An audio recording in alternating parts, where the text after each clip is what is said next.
Hola, buenas tardes. Les habla Alba Cristina Sosa, coordinadora académica de Universitas Fundación. Les damos la más cordial bienvenida a nuestro espacio virtual Jueves de Videoconferencia. Estamos transmitiendo en vivo a través de la fanpage en Facebook de Universitas, utilizando la aplicación Zoom como aula virtual. Antes de hacer la presentación del tema de hoy, queremos hacer los siguientes anuncios. La Academia Iberoamericana de Derecho del Trabajo y la Seguridad Social y Universitas Fundación han asumido el reto de conectar a los laboralistas de Iberoamérica, con independencia de su ubicación, edad o nivel socioeconómico. Por ello, traemos para ustedes completamente gratis las 8ª Jornadas Iberoamericanas del Derecho del Trabajo y la Seguridad Social, con las narrativas más interesantes y actuales del derecho del trabajo, desarrolladas en 16 interesantes intervenciones de ponentes de 7 países.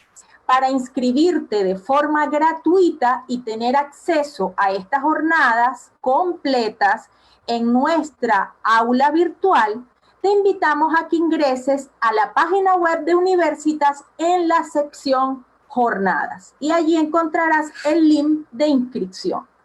Y por otra parte, el 12 y 13 de marzo de este año se celebrarán las jornadas sobre derecho colectivo del trabajo con la participación de destacados laboralistas de Iberoamérica, que disertarán sobre temas actuales del mundo de las organizaciones sindicales, negociación colectiva, conflicto colectivo y el derecho sindical frente a las nuevas tecnologías. Para mayor información sobre esta jornada, los invitamos a que ingresen a nuestra página web www.universitasfundacion.com o envíen un mensaje a nuestra fanpage en Facebook y van a ser contactados. Bueno, la videoconferencia del día de hoy trata sobre la actualidad en el derecho colectivo del trabajo, caso México. Sobre este tema debemos indicar preliminarmente lo siguiente. Actualmente rigen en México 4 cuerpos legales, de los cuales se desprenden los aspectos más importantes de lo que hoy es la reforma laboral en ese país. El decreto por el que se declaran reformadas y adicionadas diversas disposiciones de los artículos 107 y 123 de la Constitución Política de los Estados Unidos Mexicanos, publicado el día 24 de febrero de 2017. El Convenio 98 de la Organización Internacional del Trabajo, el anexo 23A del Tratado entre México, Estados Unidos y Canadá. Derivado de los temas que anteceden, se desprende derechos colectivos que es importante analizar debido a la importancia que los mismos tienen en México, como son la huelga, la contratación colectiva y la sindicalización. Los temas anteriormente señalados son de lo más relevantes y trascendentes en el derecho laboral mexicano. México ya cambió en relación a la materia laboral y por lo tanto es necesario analizar los temas y ver el alcance que impacta en la historia misma del derecho laboral a nivel nacional como a nivel internacional. Bueno, el encargado de disertar sobre este tema es el profesor mexicano Tomás Natividad Sánchez, quien es vicepresidente de la Sociedad Internacional del Derecho del Trabajo y la Seguridad Social, presidente de la Sociedad Mexicana del Derecho del Trabajo y de la Seguridad Social, socio, fundador y director general de la firma Natividad Abogados, SC. Hace 39 años con operación en toda la República Mexicana. Miembro de la Asociación Nacional de Abogados de Empresa, Colegio de Abogados, AC Ilustre, y Nacional Colegio de Abogados de México, y de la Barra Mexicana Colegio de Abogados. Abogado egresado de la Escuela Libre de Derecho, especialista en Derecho Laboral por la Universidad Panamericana de la Ciudad de México, doctorado concluido y en proceso de titulación por investigación jurídica también en esa universidad. Antes de dar el derecho de palabra a nuestro disertante del día de hoy, paso a indicar las normas para la fase de preguntas y respuestas. Agradecemos que mantengan sus micrófonos cerrados o apagados. Las preguntas y o comentarios deben hacerlas por escrito a través del chat para quienes nos acompañan en esta sala virtual de Zoom o a través de la sección comentarios para quienes ven la transmisión a través de Facebook Live. Agradecemos que las intervenciones se refieran al tema que se está tratando y a los fines de dar paso al mayor número de comentarios o preguntas, por favor, deben realizar un comentario o pregunta por participante y no olviden escribir su nombre y país donde se encuentra. Bueno, les agradecemos a todos que nos acompañen en nuestro espacio un jueves de videoconferencia y por supuesto le agradecemos al licenciado Tomás Natividad por haber aceptado nuestra invitación y acompañarnos la tarde de hoy. Profesor, es suyo el micrófono. Adelante. Gracias, Alba, Cristina, y gracias a Universitas por permitirme este espacio y con mucho gusto platicaré con ustedes lo que está pasando en nuestro país, en este gran país latinoamericano que inició en el mundo con los derechos sociales por primera vez elevados a rango constitucional en el año de 1917, cuando terminaba nuestra revolución que dio fruto a la Constitución de 1917. Por primera vez, como lo comento, en el mundo, estos derechos sociales se convirtieron en garantías constitucionales, garantías sociales, y obviamente, como siempre lo hemos sido los latinos y los mexicanos en especial, fuimos muy románticos y muy aventurados en estos derechos mínimos que se establecieron constitucionalmente.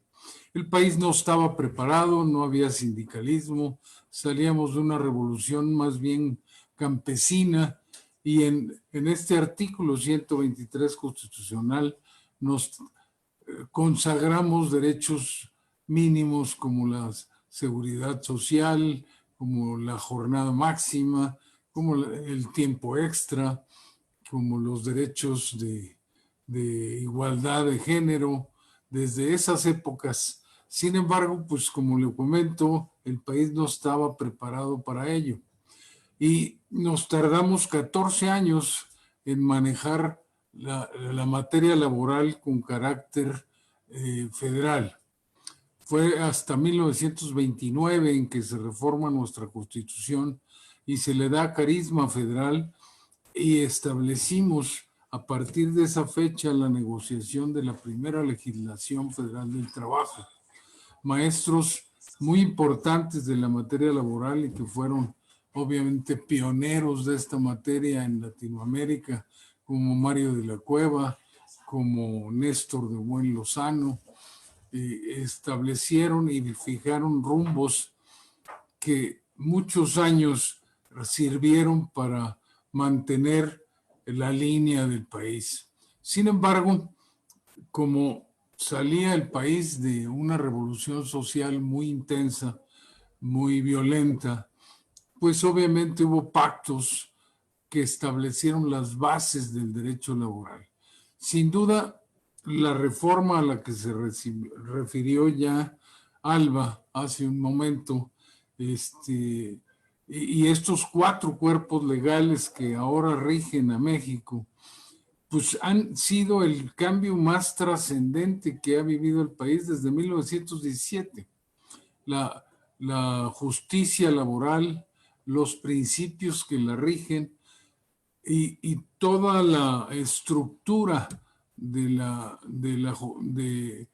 manejo de los temas y los derechos sociales están obviamente transformados. México, como también lo dijo la maestra Alba, ya cambió. O sea, es un paso definitivo.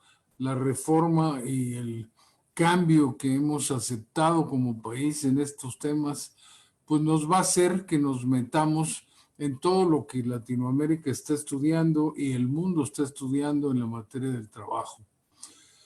Los 4 ejes principales que ya mencionó la maestra Alba y que voy a ratificarlos porque tienen mucho que ver con la conversación y el tema que les voy a exponer, son precisamente ese compromiso que hizo México de cambiar la justicia laboral del Poder Ejecutivo, en donde estuvo reglamentado el derecho laboral y controlado el derecho laboral desde 1917 a 1929 y 1931, que fue la primera ley federal, y que se mantuvo el control vía razones políticas con tribunales administrativos dependientes del Poder Ejecutivo que resolvían los asuntos laborales más que en derecho estricto, en buena fe guardada, en principios de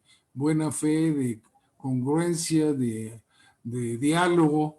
Sin embargo, esto a lo largo del transcurso de la vigencia de estos derechos se fue convirtiendo en derecho estricto por las resoluciones de los tribunales.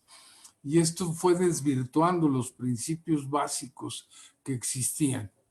México de repente se enfrenta a ese primer cuerpo legal que mencionó la maestra Alba, de las reformas del 24 de febrero del 97, perdón, del 2017, que promulgó o aprobó el Congreso de la Unión en México y impulsó el licenciado Peña Nieto, porque fue un compromiso de México en la negociación de todos los tratados comerciales en donde el país está involucrado. Yo creo que somos el país latino que más convenios internacionales de comercio ha firmado. Tenemos desde hace veintitantos años, 24 años, desde el 94, firmado el Tratado de Libre Comercio con América del Norte, que es uno de los tratados más grandes y de más impacto económico del mundo. Hemos firmado tratados de libre comercio con los países de Europa y finalmente México firmó hace 2 años el TPP famoso, el Tratado Transpacífico, que aglutina a todos los países del Pacífico y que desde Canadá hasta Filipinas y Japón aglutina todas esas economías que están en el Pacífico hasta el Asia, y el único país que no lo ha firmado actualmente ha sido Estados Unidos, que sigue estudiándolo. Sin embargo, México ya lo firmó y se comprometió. Cuando se analizaron todos estos compromisos, el licenciado Peña Nieto hizo el pacto y lo lanzó así a la sociedad mexicana de cambiar nuestra justicia laboral a través de un movimiento del cambio a la justicia cotidiana, en donde tenía 3 líneas principales de operación, el cambio. Esa reforma al 107 y 123 constitucional implica 3 grandes ejes. El primero, que es el cambio de la justicia laboral del Poder Ejecutivo al Poder Judicial. México era el único país que todavía manejaba la justicia laboral en el Poder Ejecutivo y no en el judicial. Esto era una deuda que traíamos ya desde 1994, en que se firmó el Tratado de Norteamérica, y que ahora estamos cumpliendo y que estamos inmersos en ese cambio. Esa primera vertiente de la reforma implica la desaparición de los tribunales que se llamaban juntas de conciliación y arbitraje, y eran tribunales tripartitos que, como lo dije hace un momento, juzgaban a buena fe y a verdad sabida sin necesariamente sujetarse a las reglas estrictas del derecho. Y esto permitía que hubiera más margen de manejo político y de manejo estructural en todas las resoluciones laborales del país, tanto individuales como colectivas. Este cambio está programado en nuestra reforma constitucional y de la Ley Federal del Trabajo, que entró en vigor el 1 de mayo del año pasado, del 2019, para un máximo de 4 años. El país ha dividido, somos 32 entidades federativas en grupos de 10 y 12 finales entidades que van a ir adecuando el cambio de los tribunales del Poder Ejecutivo al Poder Judicial. La reforma a todo el Código de Procedimientos, a toda la justicia laboral que ahora será ante jueces con el cambio, también es profunda, se cambian las bases de todo el proceso y obviamente habremos de nuevamente intentar ser, pues si no líderes en estos cambios, sí obviamente estructurar toda una implementación válida de todos estos principios que se cambiaron. Este primer cambio implica también la creación de un Centro Federal de Conciliación y Registro Laboral, así se llama este organismo, que es un organismo que en donde ya se emitió su ley orgánica, que va a ser un organismo autónomo, se supone con patrimonio propio, y que va a manejar la conciliación en materia laboral como elemento prioritario de su actuación en una instancia que será obligatorio agotar. No es una conciliación obligatoria porque esto evidentemente depende de los intereses en juego y los intereses de las partes, pero sí la instancia para que el trabajador y el empresario lleguen a los tribunales, tienen que agotar necesariamente la instancia que va a manejar este centro que está a punto de arrancar. Tiene un plazo de 2 años para fundarse y administrarse. Sin embargo, ya tiene toda la estructura legal y está ahorita estructurándose pues todo el presupuesto que implica la creación de él y de todos los centros de conciliación que va a haber en todo el país. Va a haber en cada ciudad importante, en cada entidad, un centro de conciliación que va a manejar toda la conciliación individual y a nivel federal un organismo centralizado en la Ciudad de México, en donde se va a operar todo el registro de los sindicatos operativos en el país.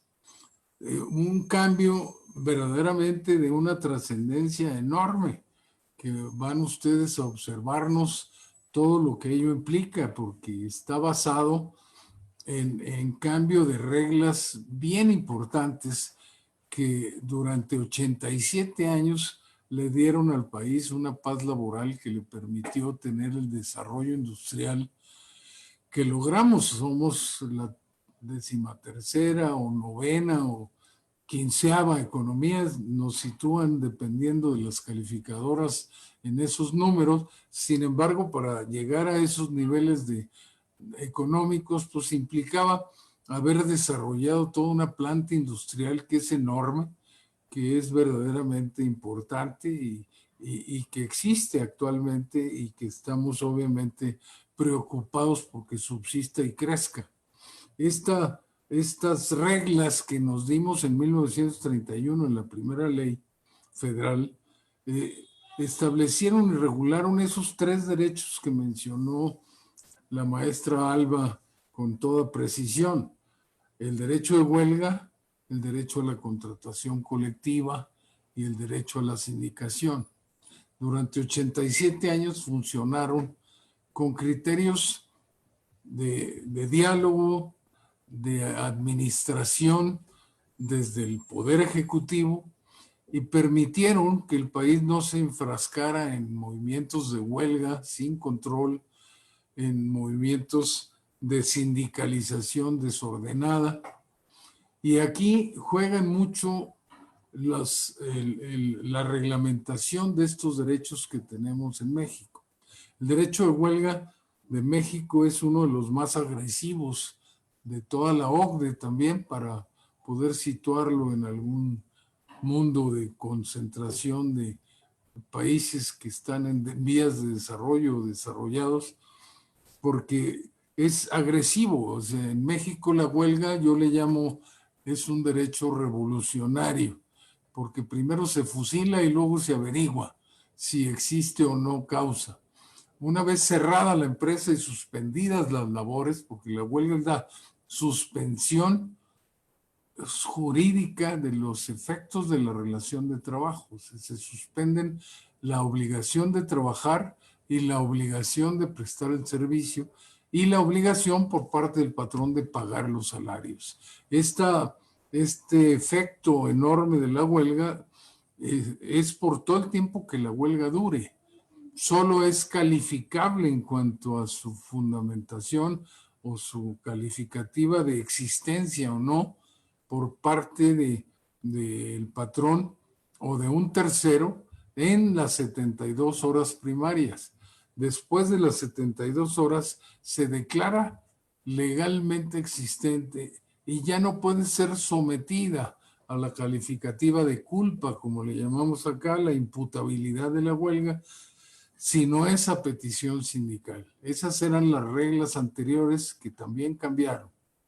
Y entonces a través de este manejo de este derecho de huelga y obviamente que deriva en el derecho de la contratación colectiva, se mantuvo la paz con muchos criterios de tipo político y con la famosa, tan criticada para México, figura de la contratación eh,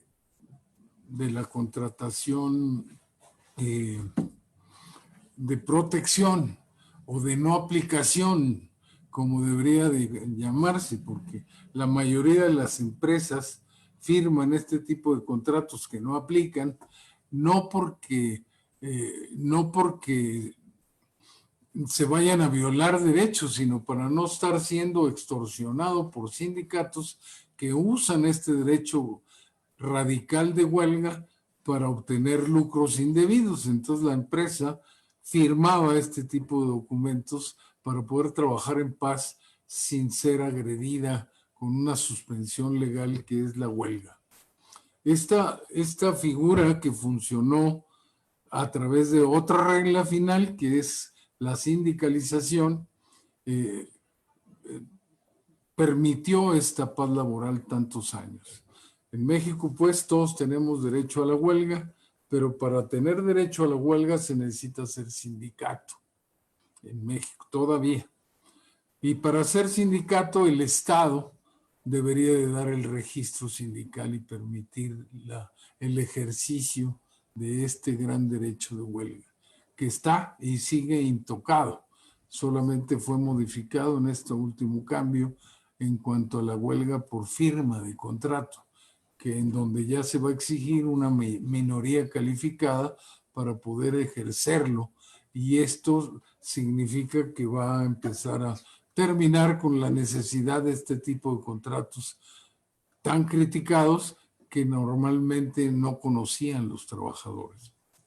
Este juego de derechos también implican el manejo y la regulación de 3 derechos sindicales, como lo conoce la OIT y todos ustedes: el derecho a ser sindicalizado, el derecho de dejar de ser sindicalizado y el derecho a permanecer libre. Este es un derecho individual, no es una obligación estar sindicalizado. Y el gran problema de este juego de derechos a la sindicación o sindicalización es su verdadera regulación. Creo que los cambios que se dieron en esta última reforma y en este cambio de la legislación son importantes y verdaderamente van a cambiar la cara del país en estos temas. Porque ahora se requerirá acreditar una mayoría calificada del 30% de los sindicalizables, y también deberá acreditarse una formalidad previa de representación auténtica de los trabajadores de la empresa a la que se le pida firmar el contrato, y que deberán ejercer estos derechos como el de la elección de líderes, la negociación colectiva, las revisiones de contrato, a través del voto personal, libre y secreto. Este sí es una tarea que espero que tengamos la capacidad de matizar y poder cumplir, porque está establecida no solo en la reforma constitucional, sino también en el Tratado de Libre Comercio firmado con Estados Unidos y Canadá, que ya se ratificó por Estados Unidos y por México, y que implica la creación de todo este organismo de registro sindical y conciliación que va a regular en adelante la existencia de los sindicatos y obviamente de los conflictos colectivos en esta materia. Ello, sin duda, cambia el panorama de la industria y de la paz laboral, y tendremos que entrar a un sindicalismo más responsable, más válido, más sujeto a la voluntad de los trabajadores, pero obviamente al que debemos de llegar conscientemente y con preparación suficiente para que no sea el pretexto para cerrar empresas, para evitar desarrollos, y obviamente como lo han tenido otros países de Sudamérica, nuestros países hermanos de por allá, que con la aplicación del convenio 98, al que también se refirió Alba, que permite la pluralidad de los sindicatos en una empresa, pues puede originar cierre de industrias, cierre de plantas, proliferación de sindicatos en una misma fuente de trabajo. Logramos como solución viable, esperemos que sea viable, en la ley, en la reforma de la ley laboral del 1 de mayo del año pasado, que solo tuviera el derecho de administrar la contratación colectiva en la empresa al sindicato mayoritario, no a todos los grupos sindicales que pudieran llegar a existir a la empresa. Y esto obviamente... Profesor Natividad, disculpe. ¿Mande? Dígame. Disculpa que le interrumpa, profesor. Su señal de internet está un poco baja y los últimos dos... No te oí. No te oí. ¿Los últimos dos qué? Perdón.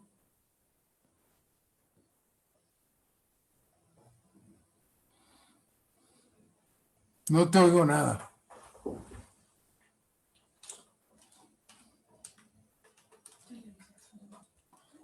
¿Me siguen escuchando? Sí, profesor, sí le escuchamos. Puede continuar la exposición. Lo que decía la doctora Alba es que los últimos 2 minutos no lo oímos muy bien. Ok.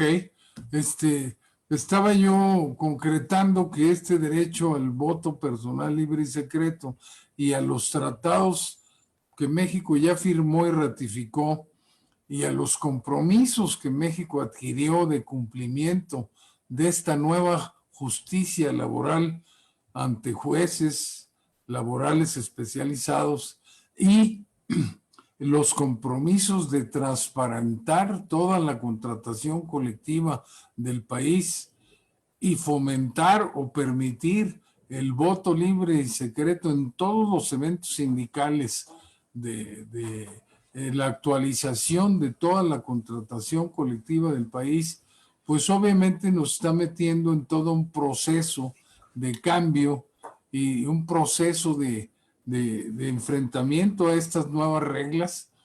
Ahorita a la fecha, después de ya casi un año de vigencia de estas reformas, de algunas de ellas de más de un año, desde 2017 y la de mayo del año pasado, pues apenas llevamos, creo que 150 de más de 5,000 contratos colectivos federales que están reconocidos y registrados, solo 150 se han legitimado. Esta es una nueva figura también creada por los compromisos que México hizo, en donde los trabajadores legitiman el contrato colectivo de trabajo que tienen celebrado y manifiestan que sí lo conocen, ante un fedatario público o un inspector de trabajo. Y si no lo hacen en los 4 primeros años de la vigencia de la ley, el contrato colectivo de trabajo va a perder su validez jurídica sin afectarse los derechos que de él deriven. O sea, son figuras totalmente nuevas que se van a manejar a base de procedimientos que la propia ley establece ahora, de votos como los que se hacen en materia electoral en todo el mundo, con mamparas, con boletas de votación, con manifestaciones secretas e directas de los trabajadores que van a obligar a los sindicatos a actualizar sus estatutos para que sus dirigentes sean electos mediante el voto personal libre y secreto. Y todos estos cambios, pues obviamente van a estar metidos en todo este cóctel de legislaciones. Primero, la reforma constitucional. Segundo, el convenio 98 de la OIT, que ya está ratificado y ya es ley suprema del país, que fue ratificado en septiembre del año pasado por el Senado de la República, y esto lo hace ley suprema. Y también el convenio 87, que establece la libertad sindical, que desde hace muchos años rige en el país. Y finalmente, los 2 anexos laborales que se firmaron en el Tratado de Libre Comercio nuevo con Estados Unidos, el USMCA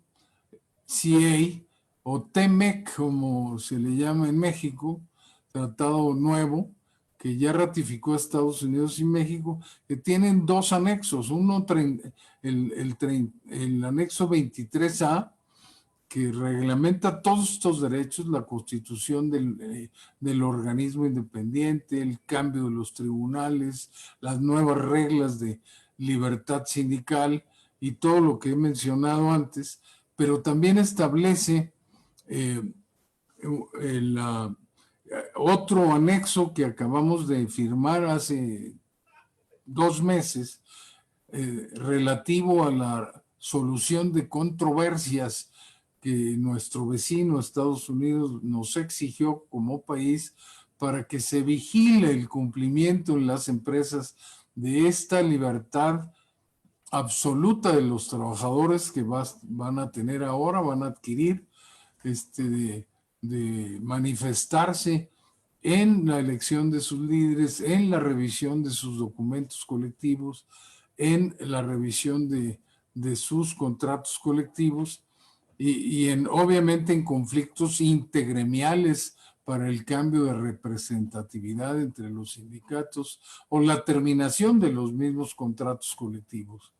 Esto ya va a ser a través de mecanismos de voto que están completamente reglamentados en nuestra nueva legislación y que va a implicar pues cambios verdaderamente profundos a todo lo que hicimos durante más de 87 años. Esta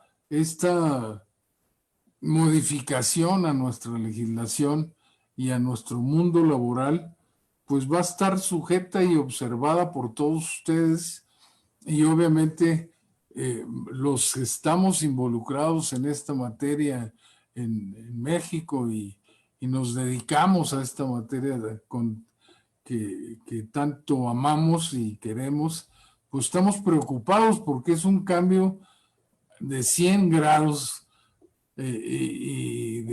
nos lleva a formas de manejo de la paz laboral, de la contratación colectiva, de la pluralidad sindical que nunca había vivido el país. México, por ejemplo, ya en este tema, para ya ir terminando mi exposición, que me dieron 30 minutos y por ahí ya voy muy cercano al final, tiene establecido 5 tipos de sindicatos.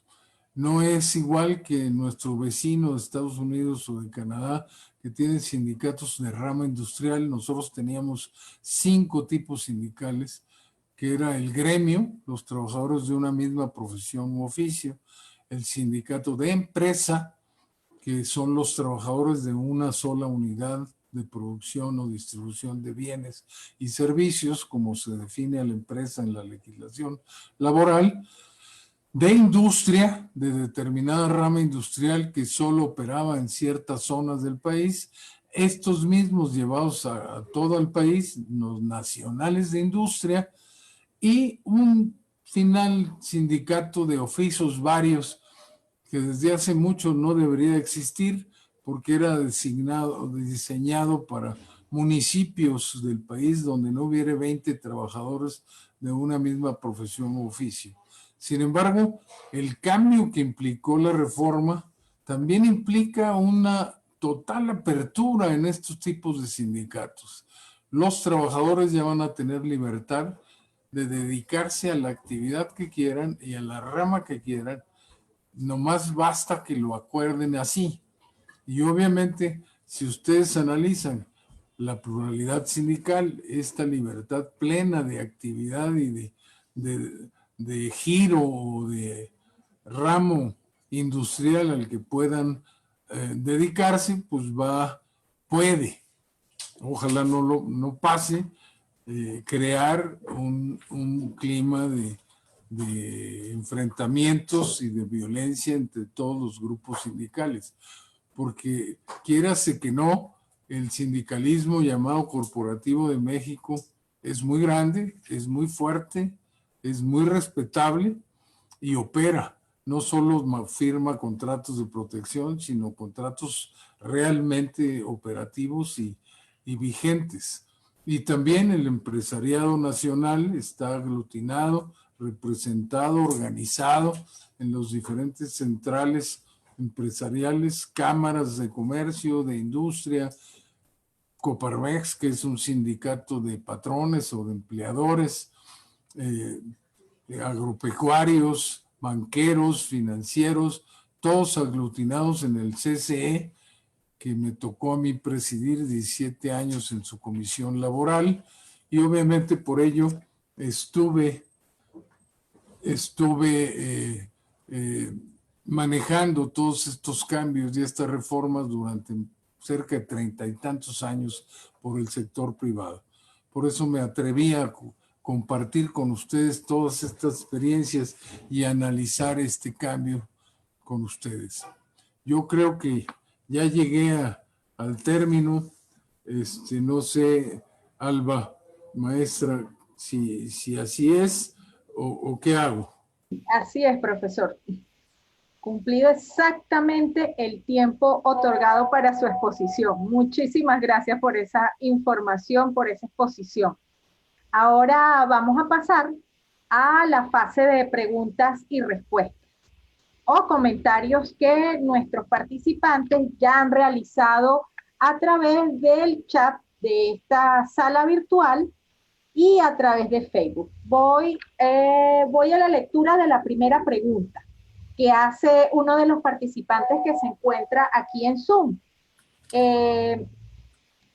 Andrés Torres pregunta desde Venezuela.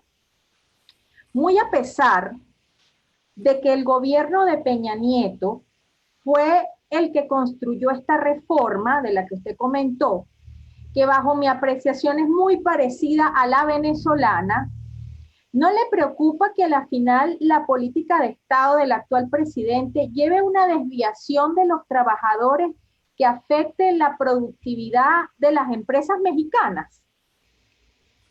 ¿Contesto? Sí, adelante. Sí me preocupa a mí en lo personal y nos preocupa al sector empresarial, pero no solo al sector empresarial, sino a muchos industriales del país, porque hemos estado cambiando con esta nueva política del país hacia nuevas estructuras, nuevos organismos, dejando muchos de lo que funcionó y operó bien en el país, porque no todo estaba mal, no todo era corrupto, como se dice, no todo el mundo, no todo debe de cambiarse, y sí estamos preocupados porque se nos escuche en este tipo de movilidad o de análisis que estamos pendientes. Seguimos en la reforma del 2012, que fue la previa a esta última de la legislación laboral, se rompió el tabú. O sea, ya dejó de ser la ley laboral intocable como lo fue pues casi 80 años. Don Fidel Velázquez, el viejo líder sindical de la CTM, que fue un personaje en este país, nos decía a los sectores, platiquen lo que quieran, acuerden la nueva cultura laboral, fijen reglas de trabajo, pero la ley no la tocan. Entonces nos quedamos atrasados en estos temas que ahora incluso estamos fomentando, Alba, pues que los estudiosos de esta materia escriban, se involucren en los cambios, en las nuevas formas de trabajo mundial, en los nuevos esquemas que ya no van a regirse por las mismas reglas, ya los conceptos de subordinación, dependencia económica ya no existen a través de plataformas, trabajos indirectos, y todo esto pues nos vamos a estar metiendo porque esto está haciendo que el país, estos cambios tan drásticos que estamos viviendo con este nuevo gobierno, que no, pues no todo es malo, pero han originado que el país este año, por ejemplo, pasado, no crecimos, decrecimos un punto, 0.1, o sea, eh, estamos en una recesión virtual y pues eso implica menos empleos, menos inversiones, el desarrollo del país implica inversión, trabajo, y esto pues estamos viendo que no se está dando, ¿no? Hay mucho. Muchas gracias, profesor, por su respuesta. Debo recordarle a nuestros participantes que, valga la redundancia, su participación debe ser por escrito a través del chat de Zoom para quienes nos acompañan en esta sala virtual. Juan Pastor Velázquez, a través de Facebook, desde Venezuela, indica lo siguiente. Mi aprecio, doctor, excelente exposición. Tengo una pregunta. Los cargos de las directivas sindicales en México son cargos de elección popular, al igual que el caso venezolano, o mejor dicho, se asimilan a los cargos de elección popular. Es decir, pueden estar sujetos a referéndum revocatorio en el caso de no cumplir la junta directiva con sus funciones.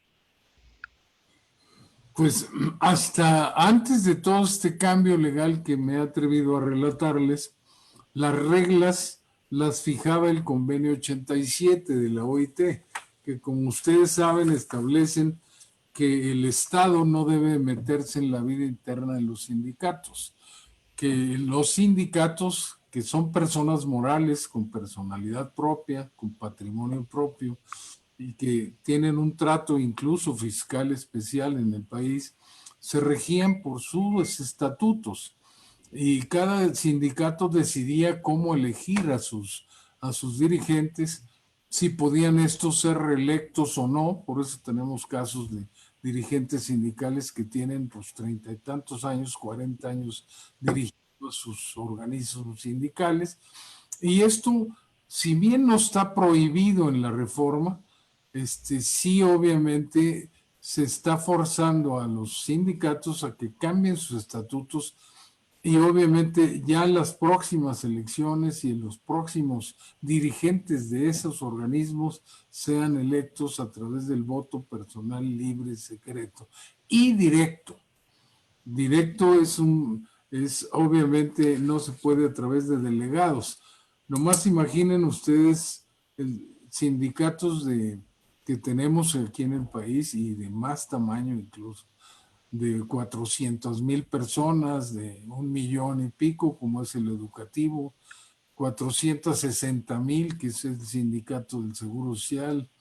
Hay sindicatos industriales donde hay más de 100,000 personas, 80,000 personas, que tienen ahora que votar en votos, en boletas de votación, en mamparas, en forma secreta, el mismo, en todo un proceso certificado por fedatarios e inspectores, todo esto, de veras, todavía no sabemos si vamos a poder o no cumplirlo, pero sigue siendo el estatuto, porque el convenio 87, el que debe regir la vida de los sindicatos, no los cambios que se dieron ya en la reforma, sino el convenio 87 es muy claro en cuanto a que el país, el gobierno, no puede meterse en la vida interna de los sindicatos.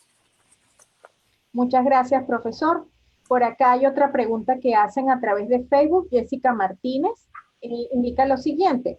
¿Existe alguna manera de que los trabajadores no sientan vulnerado su derecho a la libertad sindical, reduciendo el uso excesivo del derecho a huelga por parte de los entes gubernamentales? Yo creo que no, porque evidentemente la huelga sigue siendo igual de agresiva como lo era antes. Ahora, la única huelga que está reglamentada con tanto requisito es la que implica la firma de un nuevo documento. No lo comenté porque no daría tiempo de meterse a tanto detalle, pero la huelga es el ejercicio de este derecho colectivo, tiende a conseguir el equilibrio entre los factores de la producción, armonizando trabajo y capital. Y si no hay un contrato colectivo en una empresa, pues si no se ha firmado un contrato, debe de buscarse el equilibrio vía el documento contrato que establece el equilibrio por X tiempo mientras vence el contrato. El transcurso del tiempo desequilibra la relación laboral y eso hace que den derecho de huelga al sindicato para que demande su revisión. Y todas estas reglas que han funcionado van a seguir funcionando. Esto está manifestado. Sin embargo, ahora, pues evidentemente la elección tendrá que ser en voto personal libre, directo y secreto, que ni siquiera lo del directo está en la ley laboral que se publicó el 1 de mayo del 19, pero no está en la reforma constitucional y no está tampoco en el anexo 23A del Tratado Comercial de Norteamérica.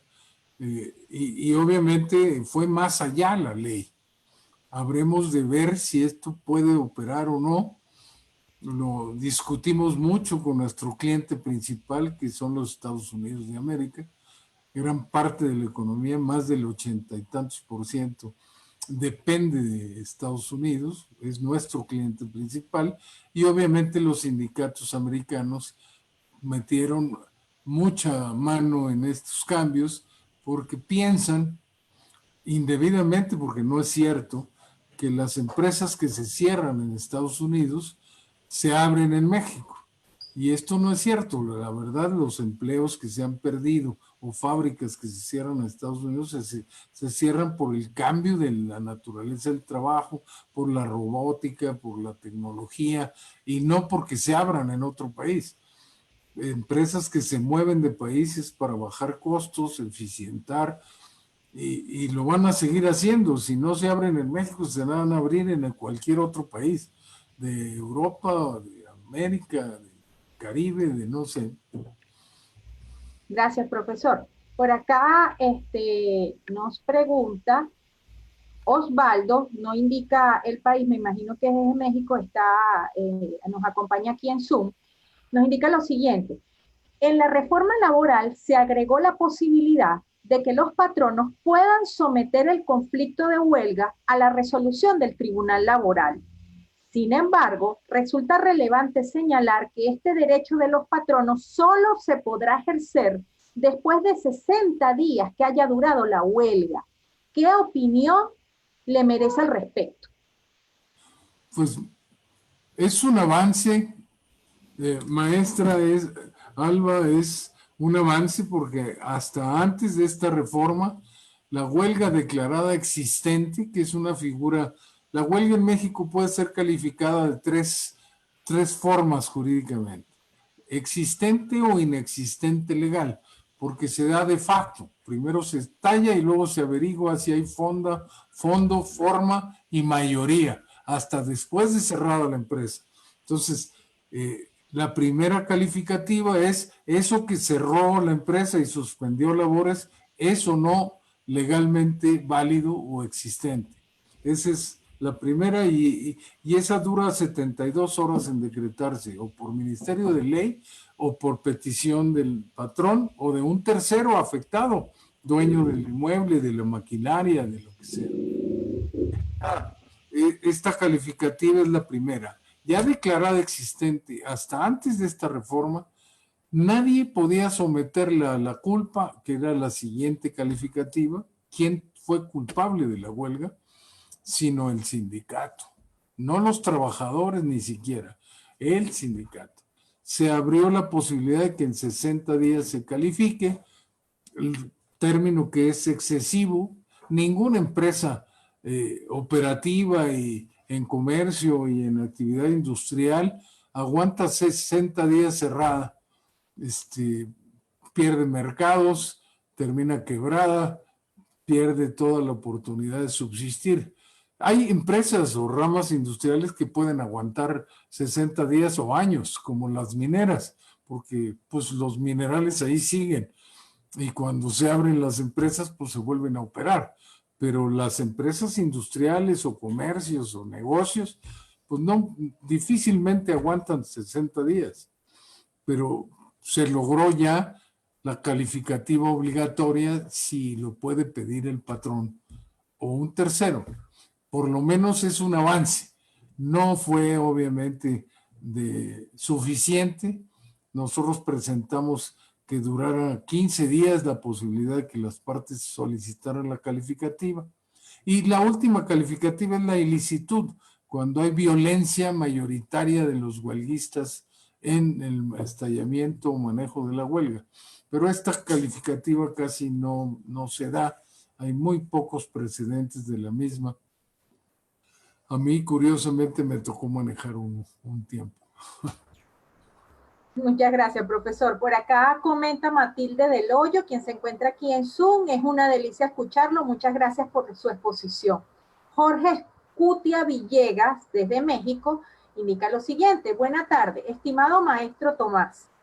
¿Hasta dónde el nuevo anexo nos obliga a dirimir una controversia entre México y Estados Unidos por una denuncia de un sindicato americano en contra de una empresa mexicana por alguna supuesta violación a los derechos de los trabajadores de esa empresa mexicana? Pues, mira, a mí me tocó ser parte del cuarto de junto, como le llamamos en el sector privado, de la negociación del Tratado de Libre Comercio. Se estableció un cuarto de discusiones y apoyo que el sector privado mantuvo abierto durante toda la negociación del tratado, desde que empezó su negociación, un poco antes de que ganara el presidente Trump y durante todo lo que lleva de la presidencia del presidente Trump. En este cuarto de junto, pues platicamos mucho estos temas y finalmente se acordó el anexo 23A que México acepta transformar su ley, crear el instituto, garantizar la libertad sindical. Pero los sindicatos americanos, como lo dice Jorge, gracias por la pregunta, Jorge, exigieron que se abriera un nuevo panel de resolución de controversias y esto se pactó en el último acuerdo. Es un nuevo anexo, pero ya no laboral, sino en el capítulo de solución de controversias. Está restringido exclusivamente a cuando el sindicato en una empresa viola los derechos de votación en voto personal libre y secreto de los trabajadores. Es un poco absurdo el origen de este panel, porque es a quien se sancionaría, porque es un acuerdo comercial entre México y Estados Unidos, todavía Canadá no lo ratifica, es bilateral. y se va a sancionar a una empresa porque su sindicato, al que tiene prohibido intervenir y participar en elecciones y meterse en la vida del sindicato, porque ya está por ley prohibido esto, no cumplió con la votación libre, directa y secreta. Y como no lo cumplió el sindicato en esa empresa, entonces se le podría sancionar comercialmente a nivel del tratado. Esto es un absurdo. Logramos en la negociación que se creara un panel de expertos. Los sindicatos americanos querían tener aquí en el país inspectores para ir a checar si cumplíamos o no los derechos. Y esto pues ya fue un exceso. El país no lo aceptó y dijimos, ¿quieres? Abrimos un panel rápido de solución. Se redujo el plazo a 180 días, en donde empieza un periodo de 90 días para integrarse la investigación, para acabarse o no. Va a haber un panel de 10 expertos americanos, 10 mexicanos y 10 extranjeros, no necesariamente canadienses, que van a resolver las quejas o las denuncias planteadas a este panel en forma más rápida y más expedita. Lo importante, que no sabemos quién integre este panel, y ojalá logremos que el panel lo integren expertos que conozcan el mundo laboral, que conozcan la industria y que permitan que todas estas posibles violaciones a la libertad sindical no sean calificadas comercialmente en contra de una industria o de un negocio específico en el país. No sabemos hasta dónde llegue porque todavía no se integra el panel. Estados Unidos está trabajando fuerte en el panel. Va a tener observadores en su embajada laborales, pero de eso a que tengan capacidad de inspeccionar o ir a las fábricas es un abismo. Esto no fue aceptado y será un panel de expertos quien resuelva. Gracias, profesor, por su respuesta. Por acá, Ana Cecilia Natividad Nava, de México, a través de Zoom, quien nos acompaña en esta sala virtual, pregunta lo siguiente: la constancia de representatividad, así como la toma de nota, ¿realmente se consideraría violatorio al derecho de sindicalización? Yo creo que no. O sea, en mi opinión, los derechos básicos elevados a esos rangos constitucionales, como es el derecho a la sindicación, pues implican que las leyes reglamentarias den las reglas para ejercerlos o para llevarlos a cabo. O sea, como son todos los derechos laborales a nivel mundo. El patrón, por ejemplo, tiene derecho a despedir a un trabajador que incurre en conductas en contra de su empleador, pero para ello, y despedirlo justamente, tiene que seguir un proceso. Tiene que dar el aviso por escrito, relatando las causales para en que incurrió el trabajador, y si no, el despido puede considerarse que fue nulo o no se ejercitó debidamente. Y actualmente con las reformas se podrá demostrar que sí se demostró y hay mayor amplitud en este tipo de cosas, pero es un derecho básico que se reglamenta en la ley reglamentaria. Igual, este derecho de sindicalización y al que se refiere la persona que interroga, que es tocaya mía en alguna forma, Natividad, es la reglamentación de un derecho que no afecta en nada a la sindicalización. Nada más les recuerdo que hay la sindicalización es un derecho de la persona, y actualmente estamos viviendo con las generaciones de milenios que no quieren saber nada de sindicatos, no se quieren sindicalizar, no les interesa estar pagando cuotas, y obviamente estamos viviendo una transformación en todo el mundo laboral. Gracias, profesor. Por acá, Antonio García, quien nos acompaña aquí en Zoom, pregunta lo siguiente: el artículo 14 constitucional establece que a ninguna ley se dará efecto retroactivo en perjuicio de persona alguna. Al tener un contrato colectivo sancionado por la autoridad, que en su momento regía y al estar vigente no vulneraría los derechos de los sindicatos, trabajadores y empresas al dejar sin efectos el contrato, al no contar con la legitimación misma que, insisto, ya se dio al tener vigente el contrato y revisado en términos del 499 bis de la Ley Federal del Trabajo. Espero que me haya entendido la pregunta. Sí, sí, la entendí perfecto y además tiene razón el licenciado García, ¿o no? Sí, García. Total razón y coincido con él. Es absurdo que nos estén exigiendo a través de un protocolo que emitió la Secretaría del Trabajo, no todavía el instituto, que no existe, este organismo que va a existir para regular todo esto, todavía no existe, y emitió la Secretaría del Trabajo un protocolo. No es reglamento, no es ley, pero es un protocolo de reglas que quieren aplicar obligatoriamente a nivel federal y que obviamente exige la legitimación de los contratos en cumplimiento de lo que se aceptó por México en el Tratado de Libre Comercio en el anexo 23A. Y tiene razón el licenciado de que no me pueden pedir que legitime algo que era legítimo. O sea, si yo tengo 30, 40 años de tener un contrato colectivo que rige, vale y todo, y ahora me dicen que si no, no legitimo, no vale, pues yo creo que caben los juicios de amparo y la violación que él mismo comenta de aplicación retroactiva a una validez jurídica de un documento que debió de funcionar. Coincido con él, sin embargo, pues no hemos vivido nada de esto. Habremos de vivirlo juntos y caminando, ¿no? Todavía nos quedan varias preguntas por aquí, profesor, y ya prácticamente estamos cumpliendo la hora. En todo caso, vamos a ver si le podemos dar respuesta rápidamente a las 4 o 5 preguntas que nos quedan.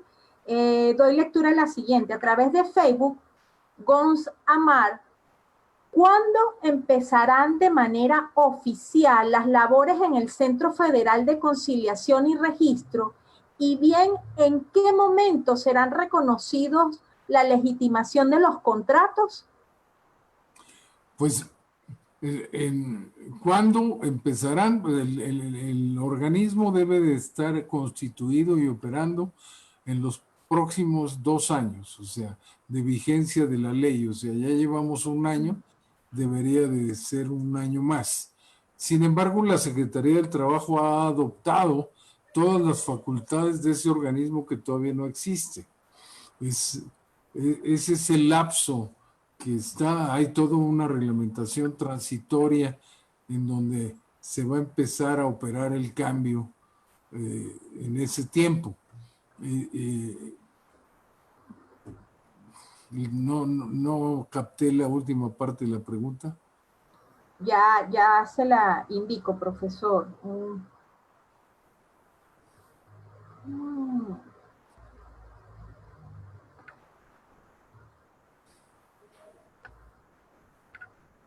Y bien, ¿en qué momento serán reconocidas la legitimación de los contratos? La legitimación ya está operando. Ya hay un procedimiento, hay todo un protocolo que la Secretaría del Trabajo emitió, en donde hay una página en donde los sindicatos o los empresarios se meten al protocolo, a la página, y ahí bajan las reglas de la votación o la legitimación. Hasta ahorita las poquitas que se han efectuado para el nivel de país que somos y el nivel de contratación ya empezaron a operar, y ahorita llevan toda una reglamentación ya hecha. Hay reglas de cómo integrar la boleta de votación, de cómo hacer las mamparas.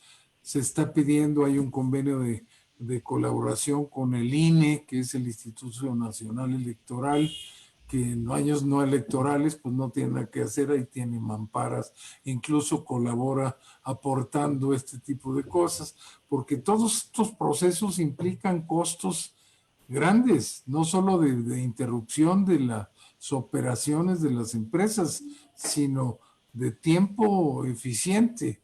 Hoy platicando con un industrial me decía, pues yo ya presenté mis intenciones de legitimar los contratos en domingo, porque así no paro la producción y no paro la operación productiva de la empresa. O sea, todo, Alba, lo estamos apenas empezando a vivir. O sea, de veras es un cambio radical. Nada de esto existía en México. Sí, sí. Por acá, Ronnie Martínez de Honduras pregunta lo siguiente. Agradezco por esta videoconferencia muy enriquecedora. Mi pregunta va dirigida en el sentido de, ¿en qué cree usted que estas reformas van en el camino de politizar las luchas para potenciar la superación de la libertad sindical? Pues lamentablemente sí es una preocupación muy seria de mi parte. Yo tengo muchísimos años dedicado a la materia.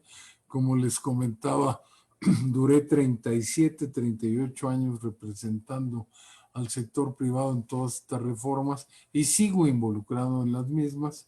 Y tristemente este sistema que, que creamos los mexicanos y que nos dio la paz laboral a la que ya me referí, pues no le permitía la entrada a muchos grupos sindicales de ideologías muy radicales que tienen otras finalidades y otras metas, intervenir en la planta industrial, en el sector privado y el sector obrero organizado, permitió con los entendimientos y diálogos mantener los salarios bien manejados, la contratación colectiva bien.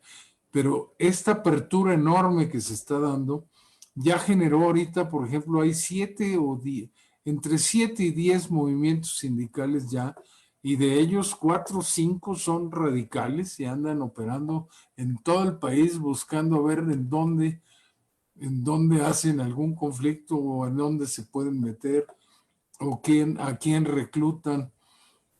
No voy a dar nombres porque pues todos están actuando y son 7 grupos de gran trascendencia. Algunos no han podido avanzar nada, otros están haciendo algunos daños. Hay movimientos manejados por abogados como los que pasaron allá en el norte del país, en Matamoros, por una abogada que es una litigante liosa que casi para la operación industrial en Matamoros. Y esto se ha generado de esto mismo, de una apertura desmedida y sin mucho control. Hemos hablado con las autoridades actuales de la Secretaría del Trabajo y cada vez nos entienden más de que debe de fomentarse el diálogo y que estos acuerdos y estos cambios deben ser resultado de un diálogo social entre empresarios y sindicatos, porque si no vamos a afectar el empleo, la inversión, el desarrollo del país, y esto significa pues en retrasos a la economía y al ingreso de las personas. Ya no la oigo. Gracias, profesor. Por acá lo que parece la última pregunta es de Abdul López desde México a través de Facebook. Indica lo siguiente. En su opinión, ¿es posible utilizar las nuevas tecnologías para poder celebrar las votaciones directas que ahora se exigen a los sindicatos? Pues mira, sí, como respuesta yo dividiría pues mi respuesta en dos. En relación al proceso de legitimación de los contratos, el compromiso que hizo México por exigencia de Estados Unidos fue que se entregara por escrito en los contratos colectivos de trabajo a cada trabajador. sea, con un retraso enorme, como si no existiera internet, como si no existieran medios electrónicos para dar a conocer estos documentos y que la gente se pudiera manejar o comunicar a través de estos medios, a través de las comunicaciones, de las redes sociales y de los teléfonos y de las computadoras, dando su aprobación y a través de los métodos modernos. Sin embargo, en el proceso de legitimación hay el compromiso en la negociación del tratado, el anexo 23A, de entregar el documento por escrito. ¿Lo exigieron los sindicatos americanos? Sí, así fue. Es muy feo reconocerlo, pero así fue. Según ellos lo hacen así. Sin embargo, pues en una empresa de 50, de 100, de 500 empleados, pues no importa, digo, no implica un gran problema, pero en sindicatos masivos, enormes, pues no debería de ser. Ahora, en todos los demás procesos hay 2 o 3 artículos en la reforma y en estos 4 cuerpos legales que sí permiten acudir a los medios alternativos de electrónicos, etc. ¿Qué puede pasar si no lo hago en la legitimación? Que la Secretaría del Trabajo lo considere como no válido el proceso porque no se entregó el documento y habría que repetirlo. Esa es la posible sanción. O bien que no se atrevan a ello y que nomás multen al sindicato o a la empresa por no haber exhibido el contrato o nulificar la votación totalmente. O sea, estamos por vivir todo esto, maestra, no hay muchas respuestas contundentes, pero sí dividirlo en el proceso de legitimación sí implica la entrega del documento. Todos los demás sí se vale por las vías electrónicas y hay algunos artículos que permiten la alternativa electrónica. No te oigo. Muchas gracias, profesor, por su exposición, por las respuestas a todos los comentarios y preguntas. Por aquí hay varios mensajes de agradecimiento por las respuestas que ha dado. Antes de despedir y darle nuevamente el derecho de palabra para que usted también despida, les recordamos que a partir de mañana estará disponible esta videoconferencia en nuestro canal de YouTube. Así que no olviden suscribirse a Universitas Fundación y activar la campanita para que reciban las notificaciones cada vez que se agregue un nuevo video a este canal. Bueno, profesor, le doy el derecho de palabra para que pueda despedir. Gracias, maestra. Yo nomás le agradezco a Universitas y a usted, sobre todo, que ha estado tan pendiente de esto y la oportunidad de haber hecho esta comparecencia, que me queda una grata experiencia y me mantengo a sus órdenes para que cuando quiera que hablemos de otros temas, lo hagamos con gusto. ¿Cómo no, profesor? Lo tomaremos siempre en cuenta. Muchas gracias a todos ustedes por habernos acompañado a través de la sala virtual de Zoom y a aquellas personas que nos escucharon a través y nos vieron, por supuesto, a través de Facebook Live por la fanpage de Universitas Fundación. Los invitamos para el próximo jueves también con un interesante tema. La próxima semana, advertimos, estaremos dando la videoconferencia a las 4 de la tarde, hora Venezuela, pues tendremos a un expositor español. Así que, bueno, los esperamos en una próxima encuentro de este espacio jueves de videoconferencia. Así que feliz tarde, feliz noche para todos donde quiera que se encuentren. Hasta pronto. Hasta pronto. Vale.